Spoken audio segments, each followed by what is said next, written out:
session in the geometry of moduli session. So we're very happy to have Robert Lazarsfeld, who's going to tell us about measures of irrationality and association. Well, thank you very much for the invitation. I should apologize in advance that I'm not sure my talk really has all that much to do with moduli. Rather, I want to sort of survey a circle of ideas that some people have been thinking about over the last number of years as follows. So imagine that you have two smooth projective varieties of dimension n, and I'll always work over the complex numbers.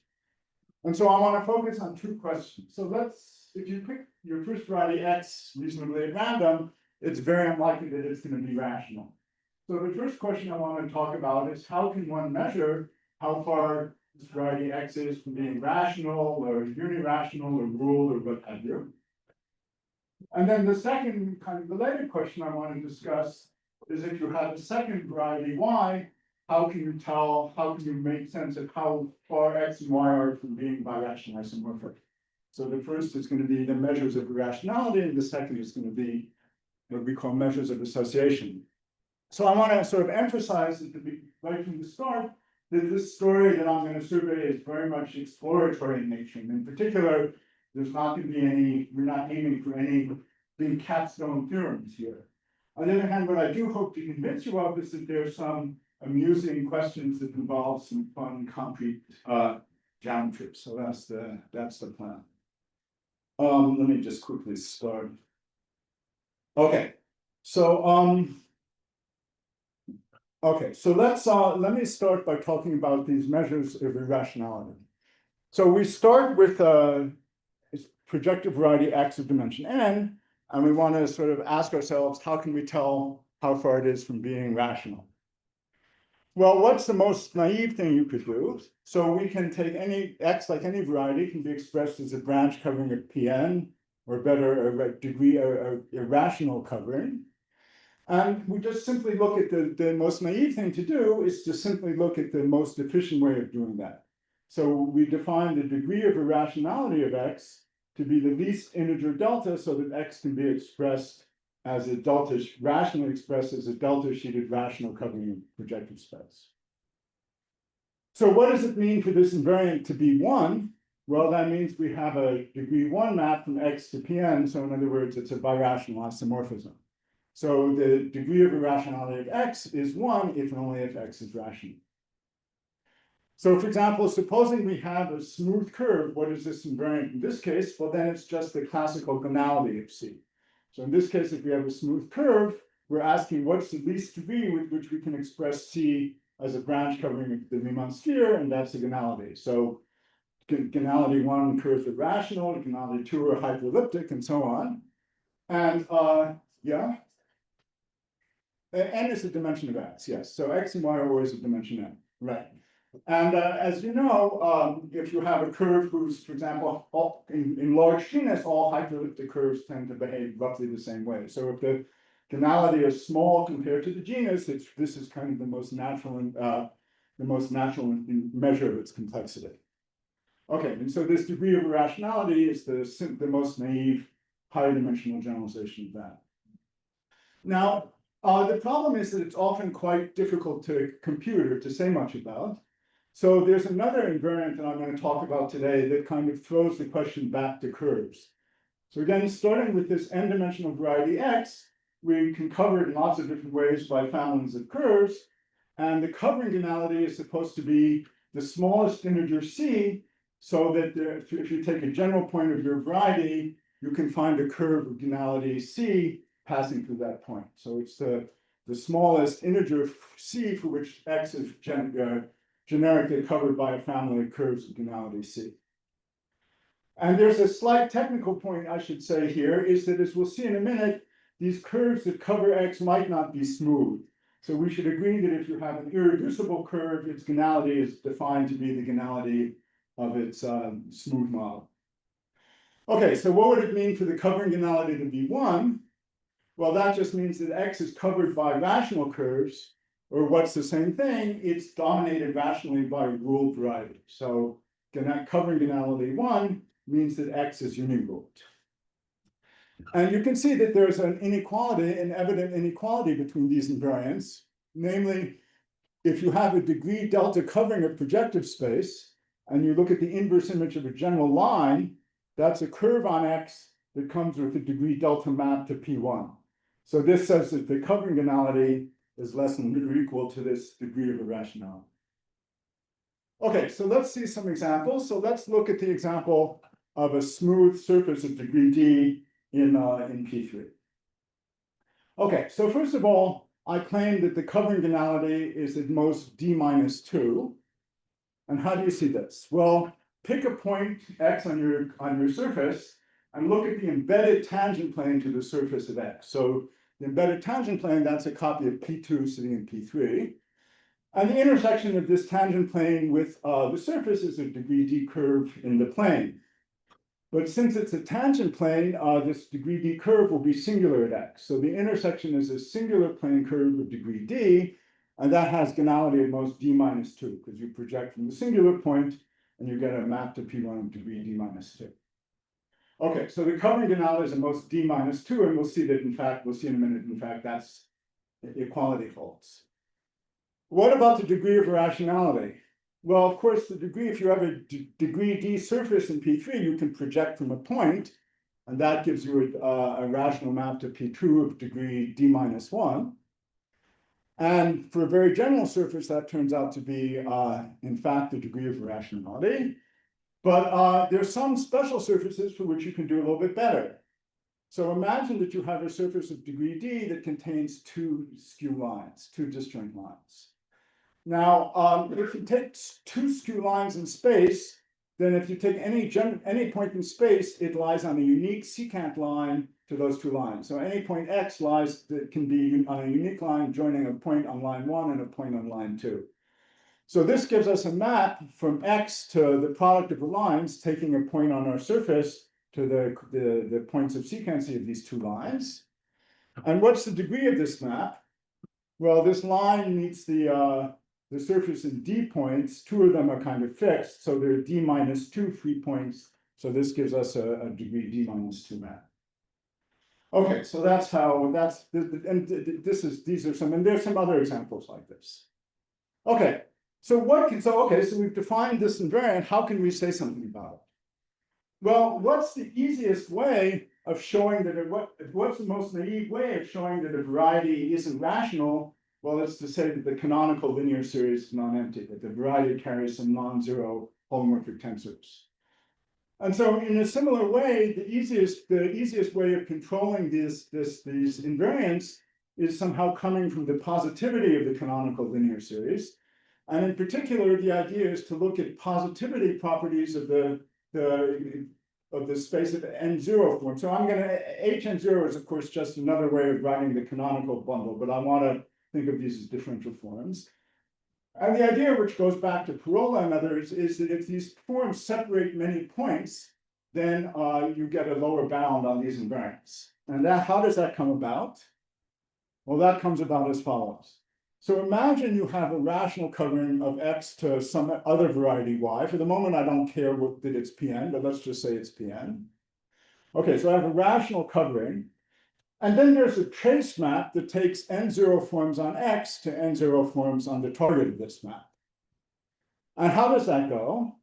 Well, start with an N0 form omega on X. So you take an N0 form on X and take a general point on the target. So in this case, Y is a general point in Pn. Now, if the point in the target is general here, we can assume that the map is defined and unramified over Y. So the map will identify all the tangent spaces to the preimage of that point with the tangent space of Y. So what we do is we just add up this trace form, the value at Y, we just add up the values of this form, the values of this form omega at the preimages. So we basically just trace a form from X to Y. Now, of course, there's something you have to check. It's not completely obvious that this is well-defined and gives you a global map like this, but it does. Okay, so far this doesn't really say anything about Pn, but now remember that Pn carries no N0 form. So the canonical linear series of Pn is empty. So what that means is the following. Supposing you take this form omega, and it vanishes at all but one of the points of a general preimage. So we take a general point Y in Pn, and we have this form omega on X that vanishes at all but one of the points of the pre-image. Well, then it's got to vanish at the remaining one because it's got to trace to zero. So if it vanishes at all but one point and it didn't vanish at the remaining one, it couldn't trace to zero.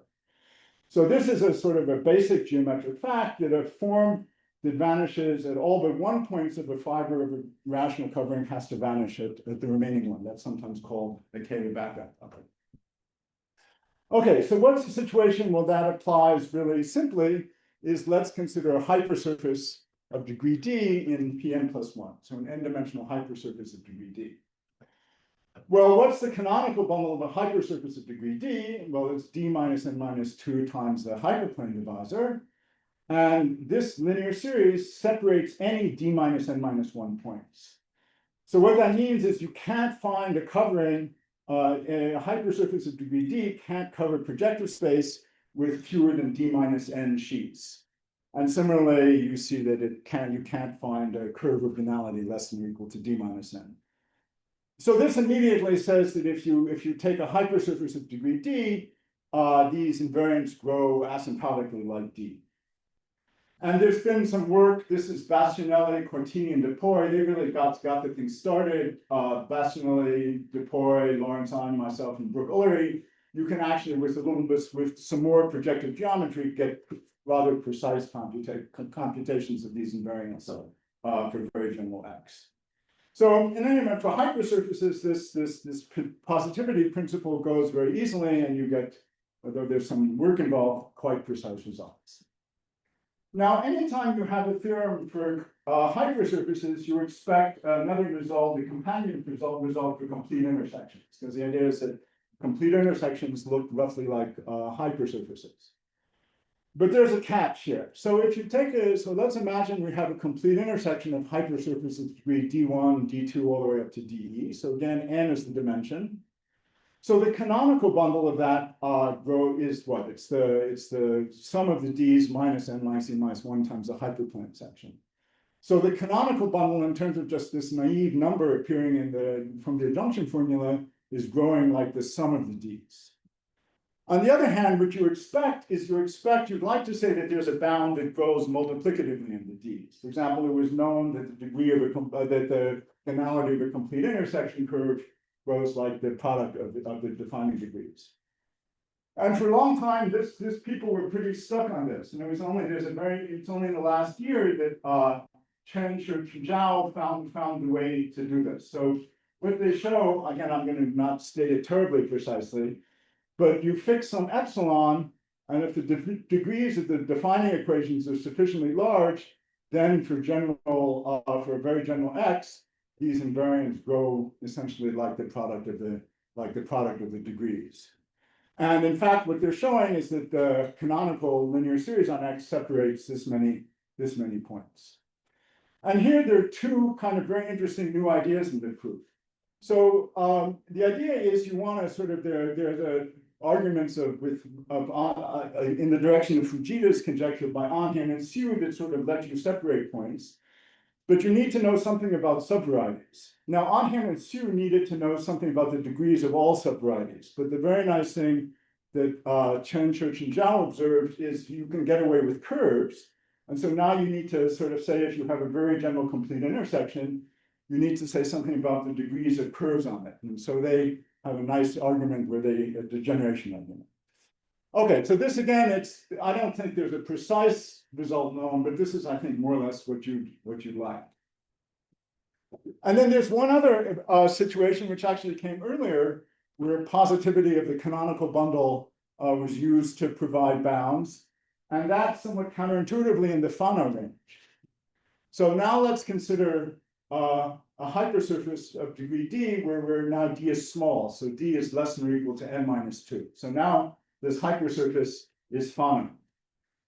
Now, I'll remind you that a Fano variety is rationally connected. So this X is certainly covered by rational curves. So there's not a question of what covering banality is. The covering banality is one.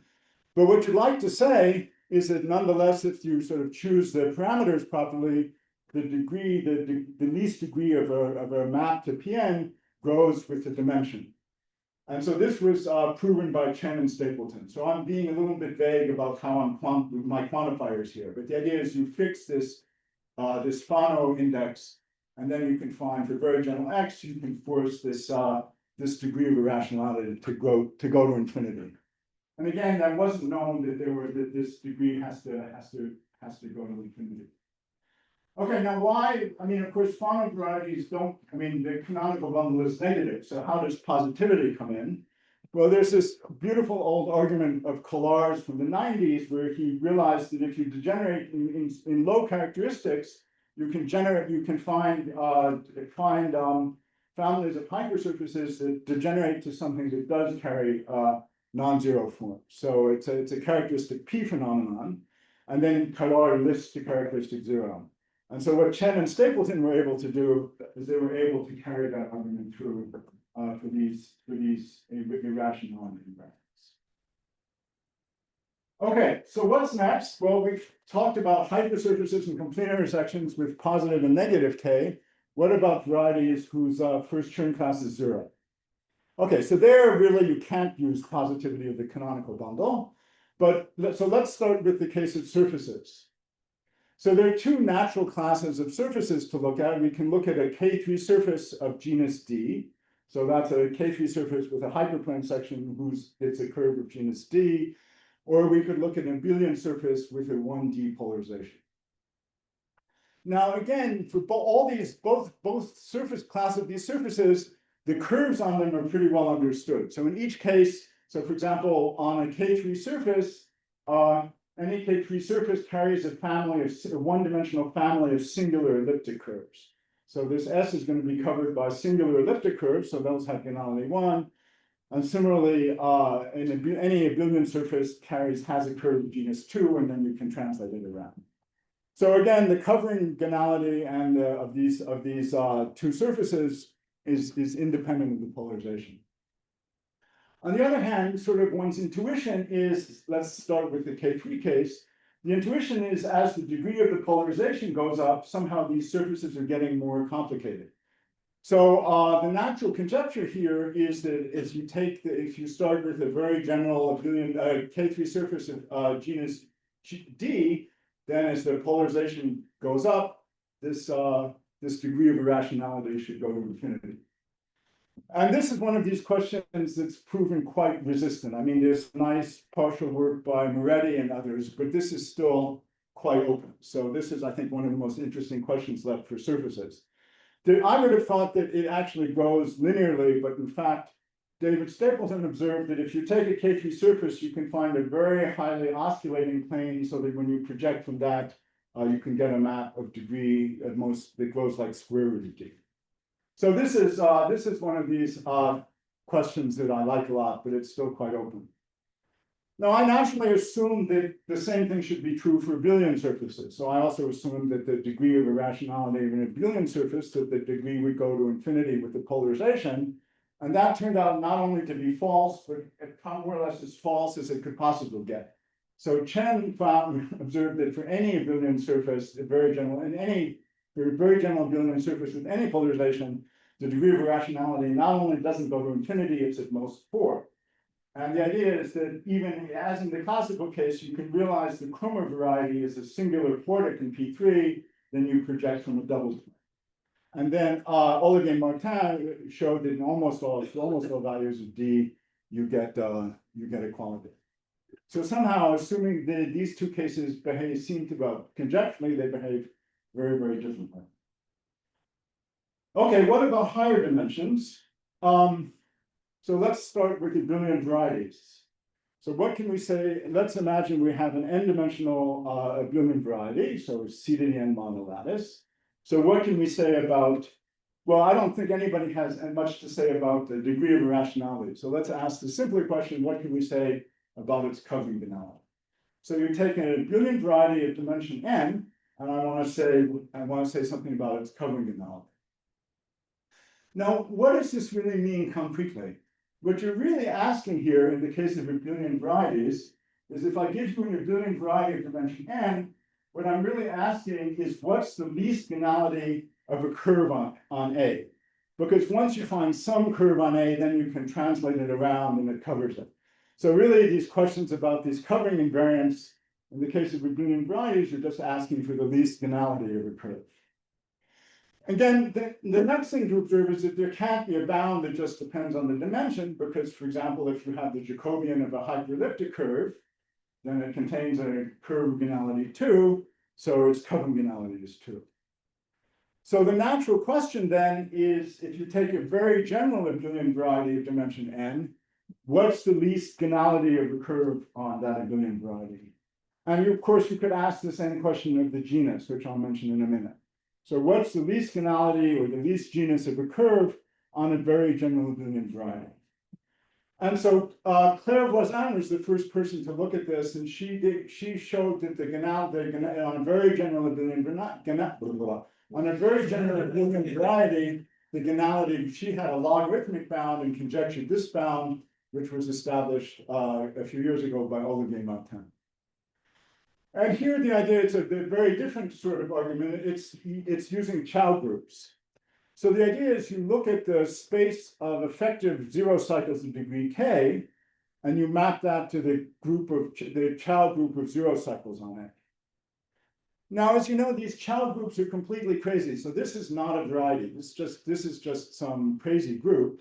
But what is known is that in any event, the fibers of this map are countable unions of subvarieties. So if you look at all k cycles in a given Chow class, that's a countable union of subvarieties. And the idea was that by specializing A to something of the form B cross an elliptic curve, I'm greatly oversimplifying here, but by a specialization argument, they were able to show that if k is small, then the fibers of this map are countable, that there are no positive dimensional components.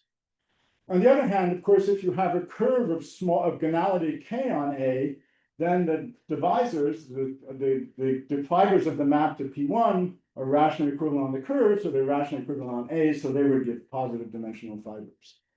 Okay, so that's so then when k is small, you can't find curves of banality of small banality. And I haven't talked about the covering genus. I'm going to leave it to your imagination to guess what that is.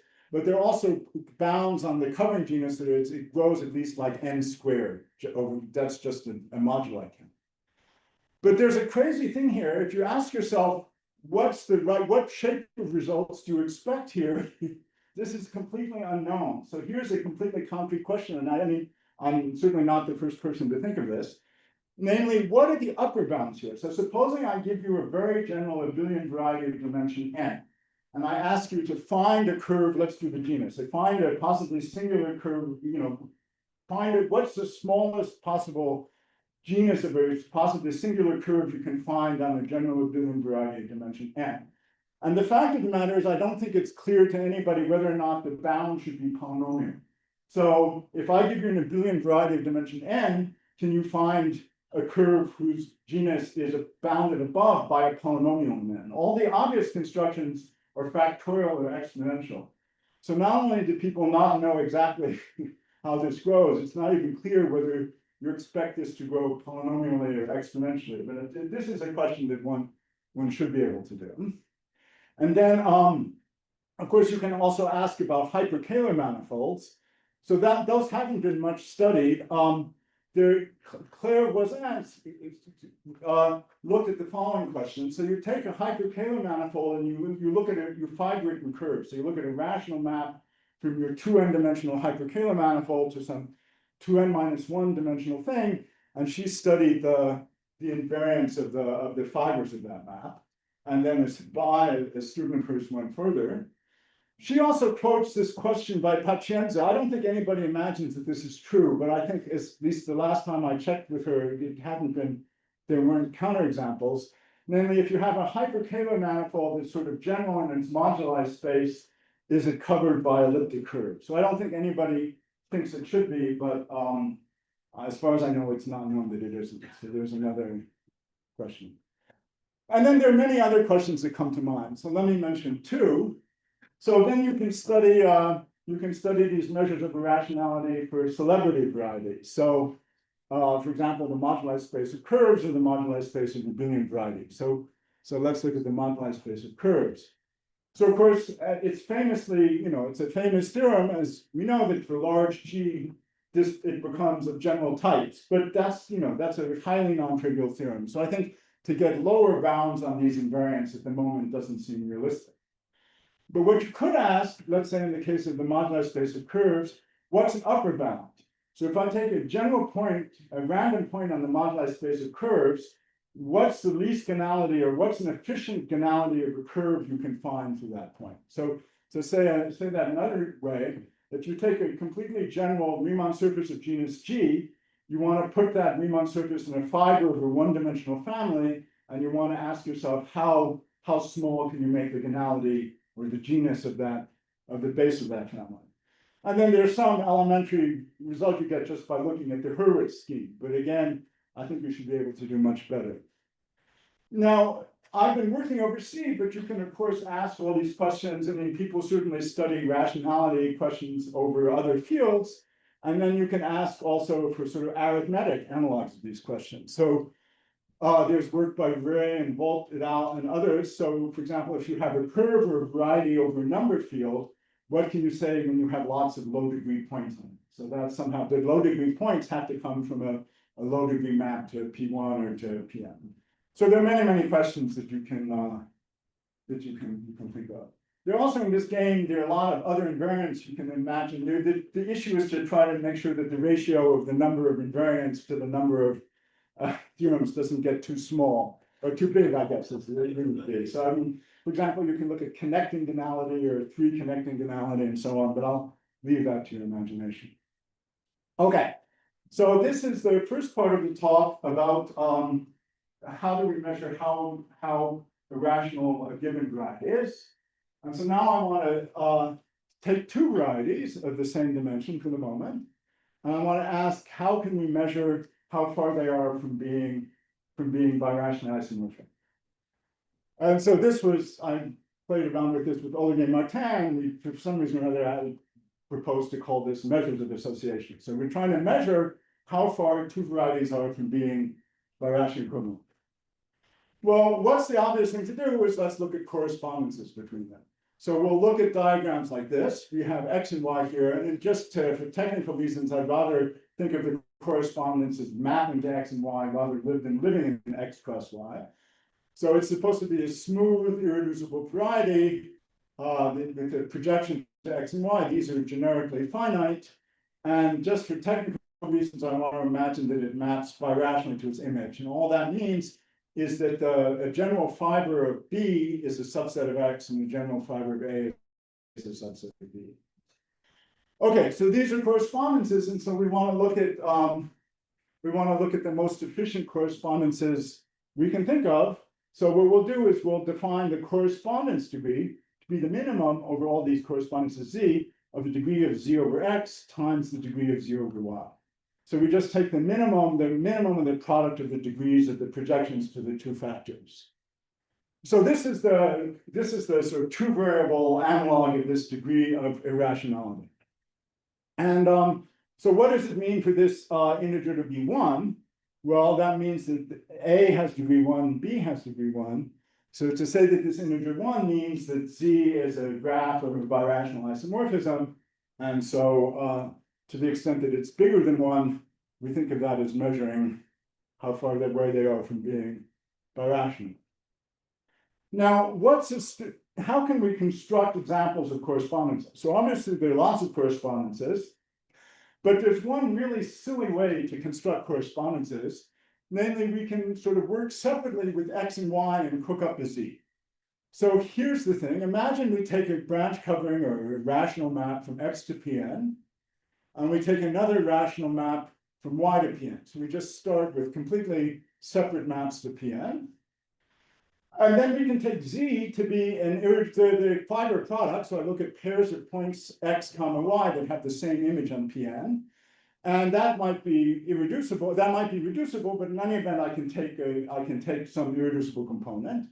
And when I do that, the degree of Z over Y is less than or equal to the degree of X over Pn, and the degree of Z over X is less than or equal to the degree of Y over Pn. So what this says is if I just start with completely random maps from X to Y, I can certainly construct a correspondence Z where this degree is the product of these degrees. So I can get some Z's in a completely silly way that have nothing, where X and Y have nothing to do with each other. So what's the intuition? So sometimes this construction might give me the best I can do. So maybe I can't find any interesting correspondences. The smallest correspondences I can find are just, I take one map from X to Pn and another map from Y to Pn, and I just take the fiber product. So the intuition is that we think of that as meaning that somehow X and Y are birationally independent. If I get the minimal correspondences don't have anything to do with the equality holds here, and if the Z's I get are birational to fiber products. So I'm not claiming, I mean, this is in sort of air quoted. I'm just going to, just for simplicity, I'll say that they're birationally, of course, independent if the minimal Z's I get look like this. So the intuition is that that means X and Y have nothing to do with each other. By the same kind of argument, if I have a third variety W, I can do a fiber product construction, and I can see that the correspondence degree between X and Y is less than or equal to the correspondence degree between X and W times the correspondence degree between W and Y. And what's amusing about this is what that says is if I take the logarithm of the correspondence degree, this is the triangle inequality. So what I'm saying is that the logarithm of the correspondence degree defines literally a metric on the set of birational equivalence classes of varieties of fixed dimension. So in this quite precise sense, it measures, I mean, it really defines a metric on this set. So that sounds nice, but in fact, I have no idea whether this metric is good for anything. I mean, it's there, but you know, I mean, there are people who look at metric space. This is some huge uncountable set, discrete metric on some huge uncountable set. So I don't know whether there's anything to do with it. Okay, so let's look at some examples here. So let's start, as always, you should, with curves. So let's take two general curves, X and Y. Let's say genus at least one. Then it's an exercise to show that they're birationally independent in this sense. So this correspondence, the minimal correspondences between X and Y are just obtained by fiber products of the gonal maps from X to P1 and Y to P1. And this is an exercise, a hint is if you have very general curves X and Y, the Picard group of X cross Y is the product of the Picard groups. So what that means is you can write down the divisor class of a correspondence, and then this is a fun, a little exercise. Now, let me sort of go to what's the variant of the general principle I had before? So what does it mean for the Picard group, and when is it the case that the Picard group of a product of two curves is the product of the Picard groups? Well, that means that the Jacobian of one doesn't map non-trivially to the Jacobian of the other. So in other words, they're somehow Hodge theoretically independent. And so the second general principle, which was certainly also known to Pirola in his school, is going back to the n-dimensional case. Supposing you have these two n-dimensional varieties, X and Y, and there are no maps of Hodge structures between the cohomology of X and the cohomology of Y, or vice versa. And you should get rid of the primitive stuff, so you choose some polarization. So that somehow there are no maps between them of Hodge structures. And then the claim is that if they're Hodge theoretically independent of this set, then the same arguments, the point separation arguments with N0 forms work just as before. And well, this is just it. So let's just see quickly why this is. So supposing I have a correspondence from X to Y like this. So quite generally, again, I get maps from the N0 forms on X to N0 forms on Y. I take a form on X, pull it up to Z, and trace it back down to Y, and vice versa. But this is the N0 piece of a map with Hodge structures. So this map, this pull up and trace down map on forms by hypothesis is zero. So we're assuming that there are no maps like that. And so once you know that these maps are zero, what this means is that the fibers of Y satisfy this Cayley-Backrack property with respect to the N0 forms on X, just as before, and vice versa. So once you know that these trace maps are zero, then you're back in the old situation as before. And this is so one other example is with Olivier. that again, if you take two general, very general hypersurfaces of not too small degree, then they're birationally independent in the sense above. So this gets you started. It doesn't quite do the whole thing, but again, the minimal correspondences are birational to just fiber products of projection from a point. And again, these results I mentioned earlier of Chen, Church, and Zhao will give multiplicative bounds on this correspondence degree for complete intersections. Let me just mention before proceeding there are a couple of variants that you can do. So Jordan Ellenberg suggested instead of looking at the correspondences between two different varieties, you can look at the self-correspondences. So if you have a variety X, what correspondences are there between X and itself? Well, of course, it's the identity. So you throw away the identity, and then you can define the correspondence degree look at all correspondences between X and itself other than the identity, and you get some kind of measure of self-correspondences, and everything that I said before sort of goes through to this setting. Another thing you can do is, so one problem with the definition I gave before, the definition I've been discussing, is that we're kind of assuming that X and Y have the same dimension. So supposing you want to compare varieties of different dimension. Well, what you can do then is what people like to do is you can take products with projective space, and you take products with projective space and you end up with what people generally call stable invariants. So Giovanni Pastieri studied this and gave a nice example. So let's take a curve of genus 2 and let's look at its Jacobian, and let's look at correspondences between the curve and its Jacobian. Your curve cross P1 and its Jacobian. Well, then the claim is that there are two correspondences of degree 2, namely, if pi is the map from C to P1, then you look at C cross C to C to P1, and that's degree 2. C cross C maps to its symmetric product, which is birational to the Jacobian, so this has degree 2. So this correspondence degree between the curve cross P1 and its Jacobian is the most 4. On the other hand, supposing you take this curve of genus 2 and a random two-dimensional abelian surface, and then he shows that this correspondence degree is at least 6. So again, you can kind of see the difference between whether the A is the Jacobian or whether it's a random abelian variety. And again, you can use these ideas to get a metric on stable equivalence, stable birational equivalence concepts. Okay, so what about covering invariance? So when we talked about measures of irrationality, we had these degrees of irrationality, but then there were these invariants where we asked what kind of families of curves cover them. So what can we do here? Well, one thing we could do is we've given these two varieties. One thing we can do is we can look at families of curves that simultaneously cover X and Y. So I take these two varieties and I want to study the genus or the gonality of curves that cover both at the same time X and Y.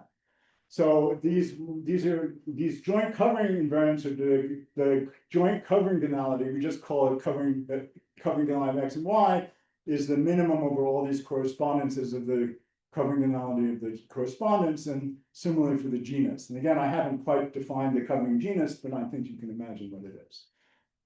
And again, you get some elementary inequalities. So obviously the covering genus or the covering gonality is at least the maximum of these two. And if equality holds, that means you can find a minimal family of curves of minimal genus covering X that also covers Y, or vice versa. And again, there are some elementary inequalities between the joint invariants and the individual ones. So for example, this joint covering gonality of a pair of varieties is less than or equal to the product of the individual covering gonalities. And there's a similar inequality for the genus, but some constants show up. So again, it's kind of similar than before. So let's go back to this kind of fun example that we saw before of a very general K3 surface and a very general abelian surface. Okay, so here's a K surface. So remember, as we said, that if any K, I'm going to look at the genus here just because it's a little bit simpler. So if you have a K3 surface, it's covered by a one-dimensional family of singular elliptic curves. And what's important here is that this is you can arrange for the family to be non-isotrivial. So all these elliptic curves, it's not one elliptic curve just repeated again and again. You see, they're all different colors here. And similarly, the covering an abelian surface always contains a curve of genus 2, and then it's covered by the curve of genus 2 because you can just translate it around. But see here, a curve of genus 2 in abelian surface is rigid, so the curve is not varying in moduli. Okay, fine. So this is but now what does this say about the joint covering, the joint invariance? So now I claim that if you take two K3 surfaces, the joint covering genus is 1, so that you can find this one family that covers both simultaneously. And the reason for that is that essentially every elliptic curve appears in both families, and then you can reparameterize them so that they appear in both families. On the other hand, for these abelian surfaces, the curve covering the genus 2 curve on abelian surface 1 has nothing to do with the genus 2 curve on abelian surface 2. So as you might think, the covering genus is at least 2. In fact, there's work in progress by Moretti and Passieri that the expectation is that the joint covering genus should be 6. Okay, so let's look at what these invariants say for curves. So let's look at what happens. We start with two curves. So I want to ask, so now consider the case when x and y are just curves. You can't get much simpler than that. So what I'm asking is this: if I give you two curves, x and y, what is the least genus of a curve that covers both of them, or what is the least ganality of a curve that covers both of them? Okay, so for the G, and I remind you that if you have a general curve of genus G, its ganality is roughly G over 2. Okay, so if I give you two general curves of genus Gx and Gy, then you see that the least genus of a curve that covers both of them, it's not 100% clear exactly what it is, but it grows like the least genus grows like the product of the general. Okay, so that's fine. So now you sit down, and you take these two general curves of genus Gx and Gy, you understand what their ganality is, and so you figure you just work out in a minute what's the least ganality of a curve that covers both. And the very embarrassing fact is I have no idea how to do that. So of course the ganality has to increase, but I don't know. I have no idea. I mean, so the expectation is that if you have two curves, general curves, the expectation is that the least ganality of a covering curve that covers both should grow like the product of the two ganalities, but I have no idea how to show that. And there's some work, fairly recent work of, I guess it isn't quite written up yet, but Chen, Farkas, and Yang did, at least under a rather strong additional hypothesis, they're able to prove something like this. But again, it's kind of embarrassing that if I give you two general curves, you can't tell me what's the least ganality of the curve. Or maybe you can tell me, but it will come as a surprise to me. Okay, and then even to show the case of hyperelliptic curves is not entirely trivial. Okay, and I think I'll end more or less here, but again, there are some results for hypersurfaces, but they're not very good. They're kind of additive. So you would probably expect to do something much better. And then let me just there are a lot of questions that come to mind. Let me just mention one, and then I'll mention my vague question. So another thing you could ask is, for example, supposing there are certain varieties that have natural correspondences. So maybe you look at modular curves and there's Hecke correspondences and stuff. And so you could ask, how do these naturally occurring correspondences behave with respect to that, to these invariants? I haven't given a moment's thought to that. I mean, are they very special, very general? I don't know. And then my last question is, somehow this correspondence degree, this product of the degrees feels right to me. It's a little less clear to me that these joint covering invariants are the right things to look at. So maybe people can find a better invariant. So I'll end there, and there's, I guess, a little time for questions.